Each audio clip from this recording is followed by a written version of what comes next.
President Biden making some of his most candid comments yet about former President Trump's criminal conviction. At a fundraiser in Connecticut last night, the president called Trump a convicted felon who, quote, snapped after the 2020 election. The president also addressed the attacks Trump and his allies have lobbed at the justice system. Biden said the former president, quote, wants you to believe it's all rigged. Nothing could be further from the truth. It is reckless and dangerous for anyone to say that's rigged just because they don't like the outcome.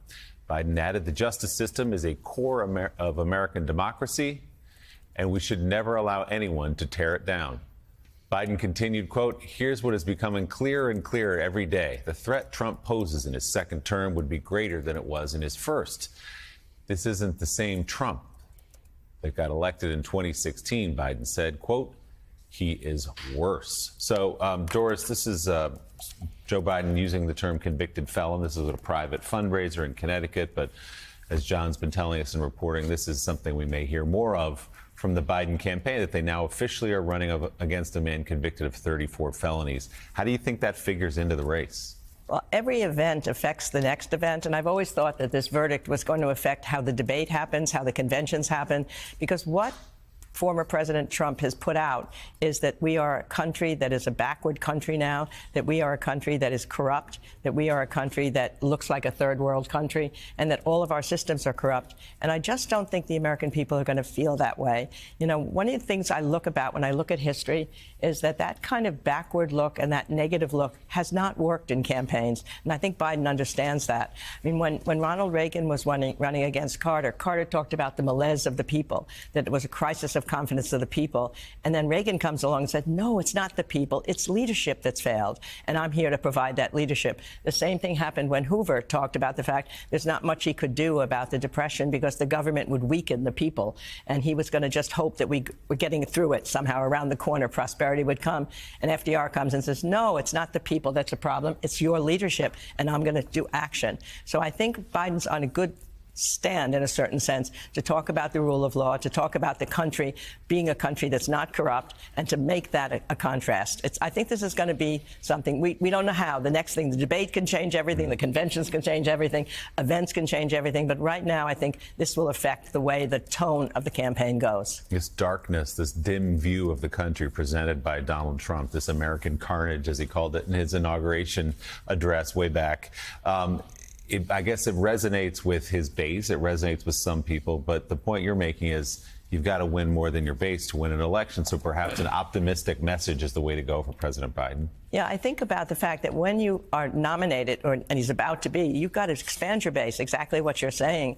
And I think back to 1964 in the Republican convention and Goldwater. And what happens there is Governor Rockefeller, New York Governor Rockefeller, popular person in the party, is trying to argue for a different platform, a civil rights platform. He gets booed down, he gets shouted down, and it's all on television. And it looks like the party has narrowed itself. And they said, in many ways, Goldwater lost the election at that convention. So when you do something like canceling Larry Hogan out, you need him in the Senate, and you're narrowing your party by saying you can't even say that this verdict should be followed because it's a verdict that it's the rule of law. It hadn't even begun yet. He had said it before. It was just a natural thing to say about our system.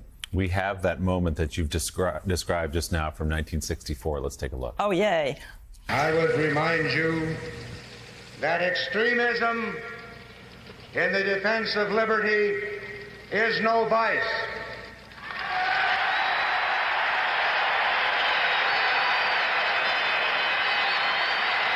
And let me remind you also that moderation in the pursuit of justice is no virtue.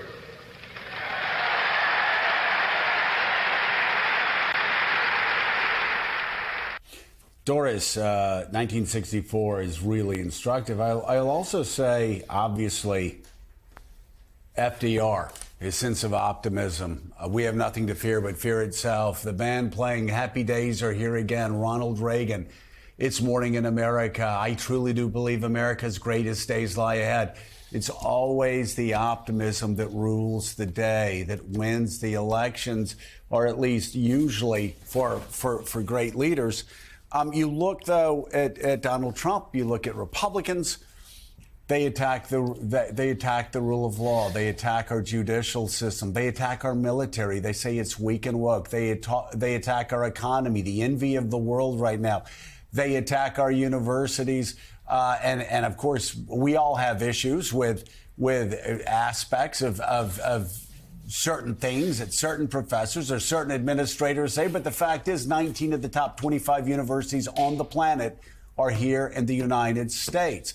So we have a great country on so many fronts, and yet you have a guy that's actually running against America, running against the greatness of America, and it just seems it's just the opposite of what Ronald Reagan or FDR did.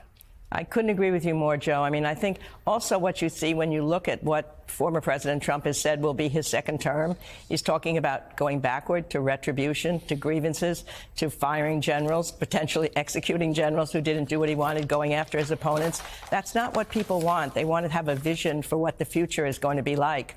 And they want to look ahead. They want to look, but not backward. And I think about Abraham Lincoln, when he was told after the Union had won the war, essentially, that he should go after the Southern leaders, and maybe they should be put on trial, and maybe they should be executed. There was a radical wing that wanted that to happen. And he said, no, I just hope they just sort of leave the country. And what he, in the famous second inaugural, he said, with malice toward none and charity for all, let us bind up the nation's wounds. That's what we need. This country has had a lot of wounds. We're a beleaguered country right now. We need to have people not looking backward to grievances, but looking forward to how we can finally figure out how to come together as a country again. It's going to be hard. It'll take a long time. But unless you have that vision, you have no chance at all if you're looking backward. Well, and that is the remarkable moment in many remarkable moments in Lincoln's second inaugural address, when after 650,000 Americans have been killed because of the war the South began, he said, with malice toward none. And was trying to bind the two together. But right now, we find ourselves in a country, and maybe you can provide some insight. On one side, you have a candidate and his followers, a candidate who talks about terminating the Constitution, executing the chairman of the Joint Chiefs of Staff, saying that he can hire SEAL Team 6 to execute political opponents and not face any criminal charges. Unless Congress says he would, saying that he's going to ban television networks, saying that he's going to fire U.S. attorneys that don't prosecute and jail his political opponents. I could go on and on and on. And when you ask people how they could support someone who is anti-democratic like that, their response is, and I'm not trying to be funny here, their response is, will Biden try to forgive student loans, Joe? Wait a second. Executing generals, executing political opponents. I mean, you could go down that list, and their moral equivalence is Joe Biden trying to forgive student loans, which the Supreme Court overturned. How do we find common ground with people who are that dedicated to supporting authoritarian that they create these false moral equivalencies? You know, and I guess, Joe, the other question, too, is how do we find an understanding of people for whom party has now become the fundamental part of their identity? When the leader of the party says all those things, as you just described, many don't agree with that, but yet they rally around him and they echo what he said. It almost becomes a litmus test, as it was for a stolen election, now a litmus test as to an unfair trial. And the worrisome thing about that, I think, is just that party has become something that I don't understand. You know, there was a survey in the 1980s. No, it was 1958 even, where it asked people, would you be upset if your daughter married a Democrat or a Republican? Do you care? And 72% of the people said, I don't care what they marry.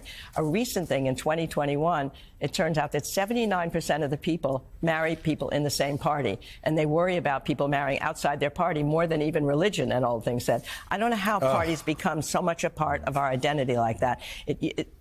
Old Washington George, warned against this. He said baneful effects of party are something we have to worry about in the future. And he has every year now in the Senate, they read his address, his farewell address, 7,000 words. They read it. They talk about the baneful effects of party. And then then minutes later, they go back to this incredible party as being the other. This is what Teddy Roosevelt warned about at the turn of the 20th century. He said, if people begin to regard people who are in different parties or sections or regions or religions as the other rather than as common American citizens, that's when democracy will be in peril. And that's what's happening now. Yeah.